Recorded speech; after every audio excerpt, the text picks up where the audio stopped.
السلام علیکم فرینڈ، جس طرح آپ دیکھ رہے ہو میرے یوٹیوب چینل، تو آج میں آپ لوگ کو گورنر راج کے بارے میں بتاؤں گا کہ گورنر راج کب اور کیوں لگایا جاتا ہے اور اس کا طریقہ کار کیا ہے۔ آئین کے شیک 235 کے مطابق اگر ملک کی اندرونی بیرونی سلامتی کو خطرہ لاحق ہو اور صوبائی حکومت اس کا سامنا نہ کر سکتی ہو تو صدر مملکت ایمرجنسی نافذ کر کے گورنر راج لگا سکتے ہیں۔ آئین کے آرٹیکل 32، 33، 34 کے مطابق گورنر راج نافذ ہو تو بنیادی انسانی حقوق بھی معطل کر دیے جاتے ہیں۔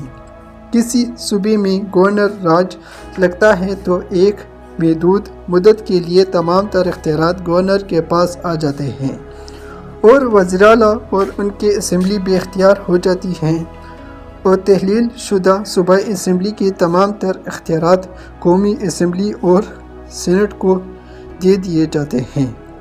لیکن 18ویں ترمیم کے تحت گورنر راج کے نفاذ کو صوبائی اسمبلی کی منظوری سے مشروط کر دیا گیا ہے۔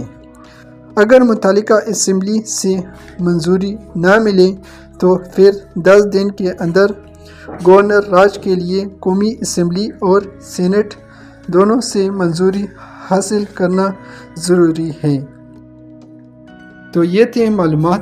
اس طرح کی معلومات دیکھنے کے لیے میرے یوٹیوب چینل کو لائک کریں، سبسکرائب کریں، بیل آئیکن کو بھی دبائیں تاکہ ہماری نئی ویڈیو جلدی آپ لوگوں تک پہنچے۔ تو ملتے ہیں اگلے ویڈیو میں، تب تک کے لیے اجازت ہے، اللہ حافظ۔